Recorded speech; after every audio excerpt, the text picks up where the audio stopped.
Hey guys, how's it going? I just updated my iPhone to the latest 14.5. You probably have as well, or you're about to. Do you want to know what's new on the phone so you don't miss out on anything? Stay tuned, because I'm going to tell you everything that's new with iOS 14.5. And there's some big changes. You're going to be excited, I promise you that. Yo, what's poppin'? So if you're like the rest of the world and you were wearing a mask and you have... Where's my iPhone? And you have an iPhone.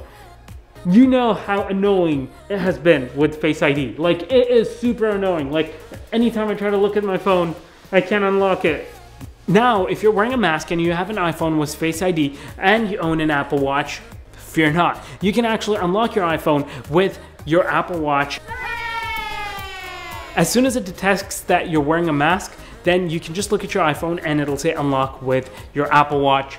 You're set. This is probably, that's it. Like, they could have just made this change to this new iOS 14.5 and the whole world would be happy. Now, in our experience of using this, it actually works really well. There is a slight caveat though. It's not as fast as it would have been if you were just using Face ID without a mask. However, it is like 50 million times less annoying, so I will take this over having to input my passcode every single time I'm outside. Also, another caveat is that this will not work with authenticating passwords or Apple Pay. So this basically just allows you to get inside your phone. So that's still going to be kind of annoying, but I mean, I'll take what I can get. Next change to the software has to do with AirTags. It basically allows AirTag support in the Find My app. Find My app is basically an app that allows you now to find all your Apple devices and all your AirTags as well. Also, the iPhone 11 and the iPhone 12 have the U1 chip, which allows for precision tracking for AirTags. What that means is it's going to give you visual, audible, and haptic feedback as you're trying to find your item. Next up, there's an update to Apple Maps, which actually, I'm kind of excited for this update. Who would have thought I'd be excited about like a map update?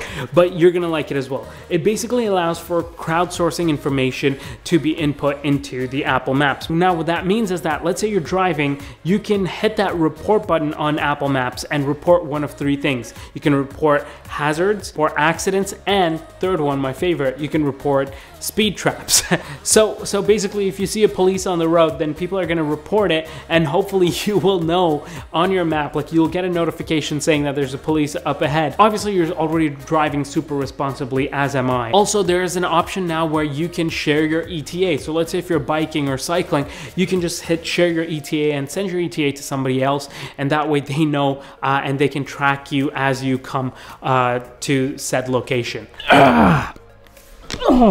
Next up is AirPlay 2 support. What that basically means is if you are doing exercises or, like, for example, workouts with your Apple Watch and stuff like that, you can AirPlay from your iPhone or anything like that to a larger screen device that is AirPlay 2 supported. So like a TV or anything like that. That way you can work out on the big screen. Next up, there's dual SIM 5G support for the iPhone 12. So you can, I think it has like something called like an eSIM where you don't have to input like 2 SIM cards. You can just activate the eSIM inside your iPhone 12 and you can have up to 2 different SIMs in there. Next up, this is kind of exciting. There's new emojis. There's now a cloud face, there's an exhaling face, spiral eyes, fire heart, band-aid heart. There are gender options for people with beards. There's the syringe emoji now doesn't have blood in it anymore. I don't know why they had blood in the first place. I mean, why not just keep it empty or like just like some clear liquid? Any case, yeah, they've taken the blood out now because now it can signify like vaccination or shots or anything like that,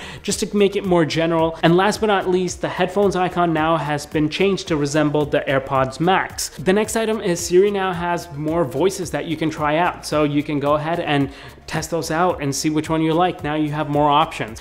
Also, on that note, another cool item is now when you ask Siri to play something, it will ask you what streaming platform you would like to play it on, which is pretty cool. So now you can select between Apple Music, Spotify, YouTube Music, whatever it is, another streaming platform that you can select, and Siri will kind of remember that, but it will occasionally keep asking you later on in order to see if you've changed your mind up. And it does that because there's actually no default setting in the settings menu. I've looked everywhere, but I couldn't find a default setting. And last but not least, the podcast app has now been reamped and reworked. It's kind of like the update that Apple made to like the App Store a little while ago.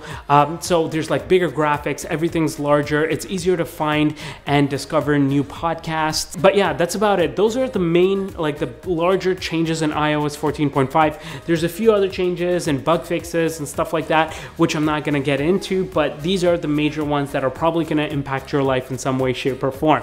If you like this video, then please go ahead and like it, share it with your friends and family so they know what's new and what's happening and they're not left behind. And on that note, please subscribe to the channel for more helpful content just like this one, and we'll see you guys in the next one. Take care. See ya.